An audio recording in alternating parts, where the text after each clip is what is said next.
Assalamualaikum warahmatullahi wabarakatuh. Kembali lagi di channel Hadi Cibeet. Di video kali ini saya akan melanjutkan kisah yang berjudul Misteri Gunung Kemukus. Jika kalian belum nonton part sebelumnya, baiknya tonton dulu agar nyambung dengan alur ceritanya. Cerita ini ditulis oleh Capung 1950. Jika kalian ingin membacanya secara langsung, nanti saya kasih linknya di deskripsi.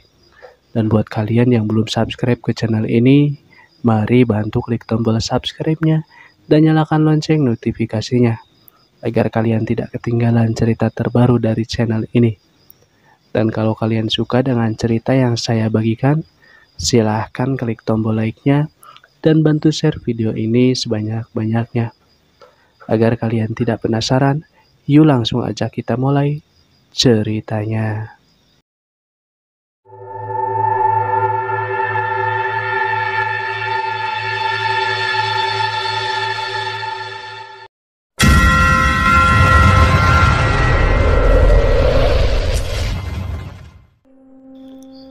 Aku bersama Mbak Wati akhirnya pergi ke Gunung Kemukus, di mana tempat itu adalah tempat dari makam Pangeran Samudro. Mbak, ini tempatnya. Kulihat bukit yang luas namun bukanlah sebuah gunung. Iya, ini tempatnya, Ndik. Kalau gitu kita harus cari penginapan, Mbak. Sudah mau malam. Mbak Wati hanya mengangguk tanda setuju. Kami pun berjalan menuju ke atas bukit. Di samping kanan kiri terdapat perumahan warga. Aku juga melihat tanda papan petunjuk arah agar para pengunjung tidak tersesat. Nampak beberapa warung yang menjual minuman dan makanan di sekitar tempat itu ternyata memiliki penginapan. Mbak, kamu lapar kan? Iya, Mas. Warung di ujung sana sepertinya ada tempat penginapannya deh, ujarku. Kami pun berjalan menuju warung yang tempatnya tak begitu ramai karena agak menjauh dari tempat ziarah makam Pangeran Samudro. Nampak seorang wanita setengah baya yang menjaga warung tersebut. "Mbok, maaf, di sini ada penginapannya juga ya?" "Oh, ada kok, ada. Kebetulan lagi full kosong." "Berapa Mbok per kamarnya?" "1 hari 50.000 saja, Mas." "Oke deh, Mbok. Saya izin nginep di sini ya." Si Mbok membuka pintu ruangan yang cukup sempit. Layaknya kosan murah, hanya saja dinding-dinding tersebut dibuat dari triplek. Setelah rapi-rapi membereskan barang bawaan kita, kami pun kembali ke depan warung dan memesan makanan untuk mengganjal perut. Kulihat Mbak Wati makan dengan lahap, seakan tak pernah bertemu dengan lauk pauk yang bisa dibilang cukup mewah bagi dirinya. Aku sendiri asik ngobrol dengan si Mbok, pemilik warung dan penginapan ini. "Mbok, jadi ritual ngalap barokah itu memang ada?" "Ada. Sudah banyak kok buktinya yang sukses. Biasanya mereka sembelih hewan di sini, bahkan ada juga yang nanggap wayang untuk kesempurnaan ritual. Tapi memang harus melakukan ritual enak-enak ya, Mbok?" "Iya, syaratnya memang seperti itu. Bahkan tak boleh dengan pasangan yang resmi. Karena menurut cerita leluhur memang seperti itu." "Oh gitu. Mbok tahu cerita awal mula ritual ini ada?" Sambil merapikan piring yang sudah bersih karena isinya sudah pindah ke dalam perut. "Ini sih kata kakek si Mbok. Waktu sebelum mereka pergi ke Kemukus ini, dahulu Pangeran Samudro merupakan putra Prabu Brawijaya Pamungkas yang berzina dengan ibu tirinya, salah seorang selir Brawijaya bernama Raden Ajeng Ontrowulan. Peristiwa itu terjadi menjelang keruntuhan Majapahit pada 1478 atau sekitar abad ke-15. Prabu Brawijaya sangat murka mengetahui perselingkuhan itu. Keduanya lalu diusir dari istana dan menetap di Gunung Kemukus hingga meninggal di sini. Konon, sebelum meninggal Pangeran Samudro berpesan kalau suatu saat tempat itu dipenuhi peziarah dan keinginan para peziarah akan terkabul bila mereka mau melakukan apa yang dilakukannya bersama ibu tirinya, yakni berselingkuh dan bersetubuh itu harus dilakukan pada malam Jumat Pon atau Kliwon. Kini selain Jumat tersebut, saat menjelang Hari Raya Satu Suro juga padat oleh peziarah. Cerita ini juga diyakini oleh mereka yang ingin ngalak barokah dan jadi kalau seorang punya keinginan atau minta sesuatu, orang tersebut harus melakukan ritual seks selama 7 purnama dengan pasangan yang tetap. Berarti harus 7 kali. Iya, tapi pasanganmu cukup cantik juga. Pasti jenengan keenakan. Ah, si Mbok bisa aja. Jadi semuanya berapa, Mbok? Aku mengalihkan pembicaraan. Murah, Den. Cuma 40.000 semuanya sama teh manisnya. Aku pun membayar sesuai yang si Mbok katakan. Aku dan Mbak Wati istirahat sejenak di depan warung sambil melihat pemandangan waduk yang mulai gelap karena matahari mulai tenggelam. Mbak bener gak nyesel ritual dengan aku? Enggak, Dik. Ini sudah pilihan aku. Capek nih hidup dalam kesulitan. Mbak hanya ingin merubah nasib. Mbok, kopinya 1 sama teh manis, kata Mbak Wati kepada pemilik warung. Kok sepi, Mbok? Tanya Mbak Wati kepada si Mbok. Aku pun tersadar wilayah ini memang terlihat sepi. Berbeda dengan tempat ziarah pada umumnya yang terlihat selalu ramai. Di sini ramainya malam Jumat Pon dan malam Jumat Kliwon. Memang kalian dari mana? Tanya si Mbok. Saya dari Jakarta, Mbok, ucapku kemudian. Mbak Wati pun kembali ke dalam kamar. Aku sibuk ngobrol dengan si Mbok di dalam keheningan malam. Oh iya, kamu baru pertama kali kesini. Nah, sebelum ritual kamu sama pasanganmu itu harus bersih-bersih dulu di sendang Ontrowulan. Mandi di sana gitu, Mbok? Tanyaku, memastikan agar ritual ini berjalan sempurna. Iya, seperti itulah, Mas. Wah, aku ambil handuk dulu dong, Mbak. Gak usah, Mas. Kita mandinya pakai kembang 7 rupa. Tiba-tiba Mbak Wati langsung memotong pembicaraan. Wah, tampaknya kamu sudah paham ya? Si Mbok melirik kepada Wati. Iya, Mbok. Permisi dulu, Mbok. Mau langsung ke sendang Ontrowulan? Kami pun pamit diiringi senyuman si Mbok yang penuh dengan sukacita sebab ada pelanggan baru di tempatnya. Mbak, kenapa kita nggak bawa handuk? Aku bingung. Karena namanya mandi ya perlu handuk. Kalau mandi di sendang tidak perlu pakai handuk, karena akan mengurangi kekurangan mistis ketika tubuh kita dibasuhi oleh air di sendang. Aku hanya mengangguk pura-pura paham. Sesampainya di sendang, aku pun heran di mana sendang itu berada. Hanya ada sebuah bilik kamar mandi yang di temboknya tertulis sendang Ontrowulan. Ternyata yang dimaksud sendang ini adalah sebuah sumur di dalam bilik kamar mandi. Menurut hikayat cerita masyarakat di sendang inilah Dewi Ontrowulan menyucikan diri sebelum akhirnya moksa. Setelah Mbak Wati membeli kembang, ia pun menuntunku untuk masuk ke dalam bilik kamar mandi tersebut. Tentu hal itu membuat jantungku berdegup dengan kencang. Kamu kenapa, Dik? Mbak Wati menatapku heran, karena tubuhku terlihat sangat tegang. Gak apa-apa kok, Mbak, jawabku dengan gelisah. Di sini aku melihat Mbak Wati dengan gerakan slow motion membuka ikatan rambutnya yang jatuh terurai sangat indah. Kamu seperti tak pernah lihat rambut saja, Dik. Mbak Wati tersenyum simpul karena melihatku terpesona dengan rambutnya. Gak tahu, Mbak, terlihat lebih indah. Aku terus memandangi tubuhnya. Mbak Wati memakai sweater yang kini sudah dibukanya sambil mengibaskan rambutnya yang indah membuatku tak bisa berkata. Kamu kenapa, Dik? Wajahmu terlihat pucat, tanya Mbak Wati. Ia pun khawatir dan memegang dahiku takut terjadi hal-hal yang tak diinginkan. Karena tubuhku kini sudah basah dengan keringat. Gak apa-apa kok, Mbak. Aku pun berusaha menarik nafas dalam-dalam dan berusaha setenang mungkin. Ya sudah, Kita jangan lama-lama di sini, takut ada orang yang ingin mandi juga. Aku pun mengangguk. Mbak Wati mulai membuka baju bagian atasnya dengan gerakan yang membuat nafasku semakin membara ketika baju bagian atasnya tertarik hingga terlihat tubuhnya yang masih ditutupi bra. Perutnya sedikit berlemak, namun nafasku nyaris berhenti ketika penutup dada itu pun terbuka, menampilkan sesuatu yang baru pertama kali aku bisa memandangnya dari jarak sedekat ini. Sangat bulat bak buah melon yang segar untuk dicicipi dengan penuh perasaan. "Kenapa, Dik? Kamu suka payudara Mbak ya?"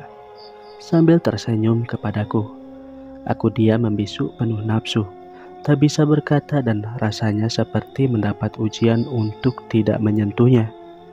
Belum selesai adegan itu, Mbak Wati menanggalkan roknya dan terlihat rimbun ilalang di sekitar selangkangannya, membuat tubuhku remuk redam, hampir saja pingsan dibuatnya.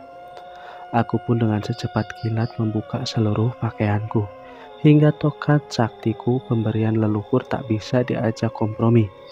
Mbak Wati tertawa kecil melihat pusaka yang kumiliki sudah tegak sempurna bak pasak bumi. "Gede amat punya kamu, Dik." Aku pun mesam-mesem, malu bercampur nafsu. Lalu Mbak Wati mengambil bungkusan kembang dan minyak mawar dari dalam tasnya, lalu dimasukkan kembang tadi ke dalam ember yang masih kosong. Kemudian ia menimba air dari dalam sumur tersebut dan mengisi ember tersebut dengan penuh. Barulah minyak mawar diteteskan ke dalam air.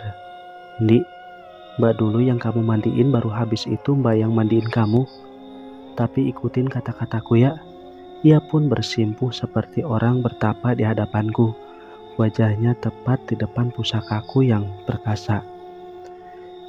"Niat insun ngadusi Wati binti Ibrahim." Aku pun mengikuti kata-kata berupa mantra yang diucapkan Mbak Wati.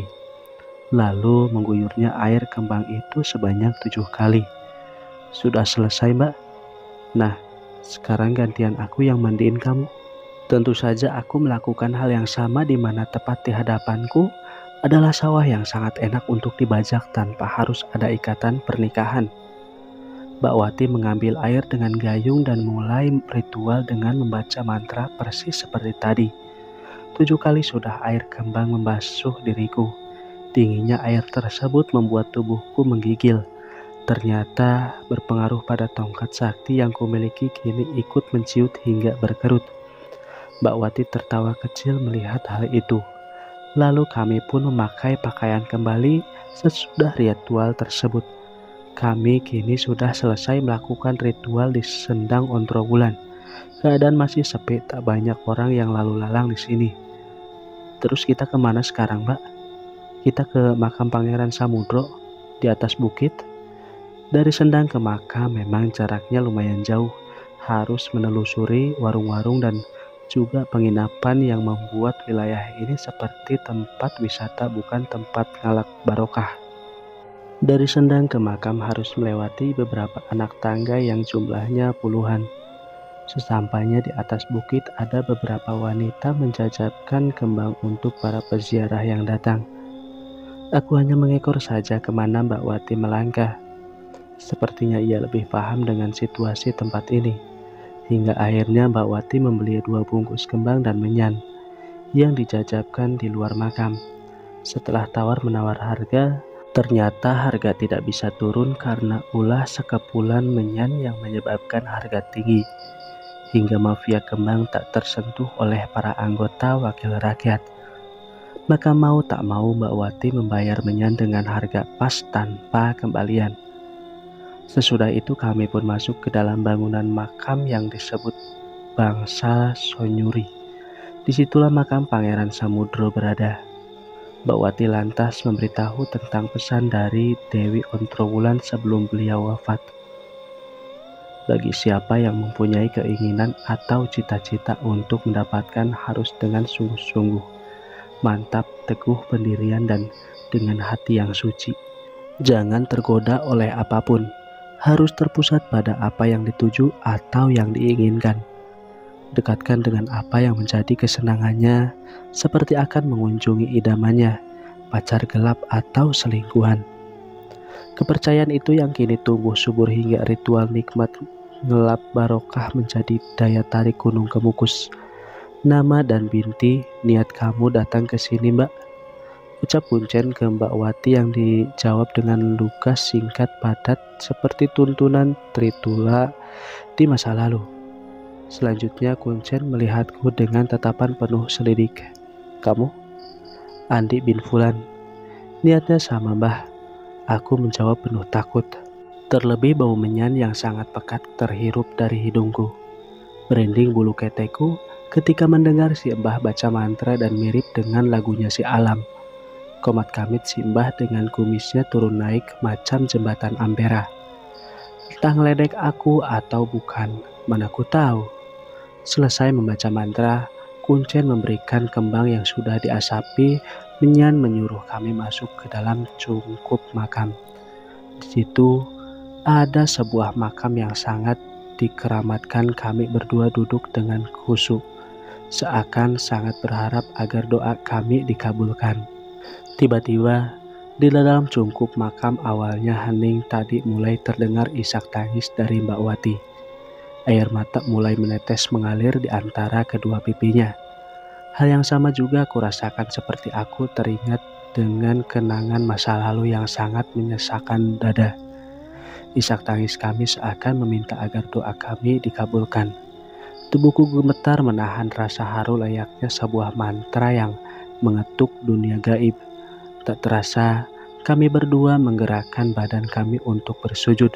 Kepala kami perlahan menyentuh marmer makam yang diingin. Hati kami ingin semua hajat yang diinginkan agar didengar oleh sang penghuni alam gaib ini. Tangis kami pun semakin menjadi seakan segala kesusahan yang dialami selama ini tercurahkan pada saat itu. Aku seakan berada di dunia yang serba putih, lalu berangsur-angsur gelap dan tiba-tiba badanku berguncang. Dik, Dik, halus suara Mbak Wati menyapa. Iya Mbak, kenapa? Tanyaku. Sudah belum? Aku mengangguk dengan wajah yang masih sembab. Yuk, kita keluar dari makam ini. Ia pun menarik tanganku.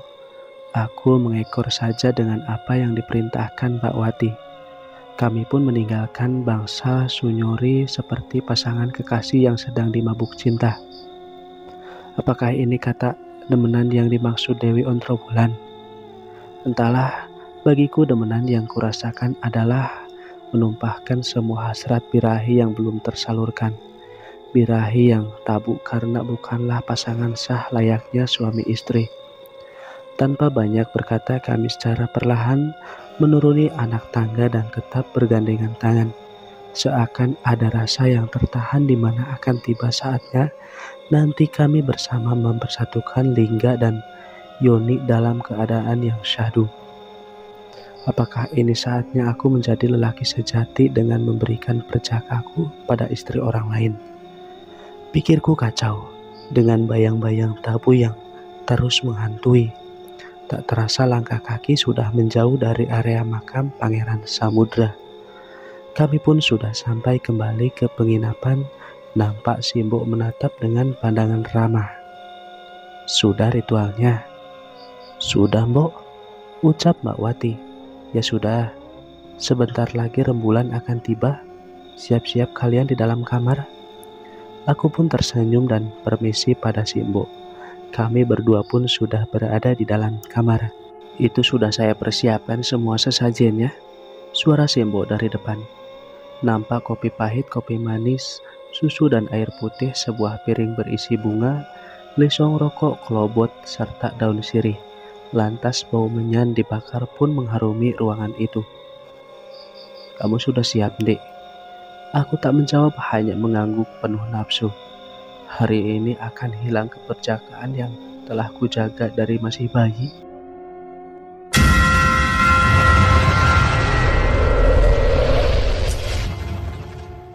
Sekian dulu cerita kali ini. Subscribe dulu buat yang belum, dan bantu share video ini sebanyak-banyaknya. Saya Hadi pamit undur diri. Mohon maaf bila ada salah-salah kata. Wassalamualaikum warahmatullahi wabarakatuh.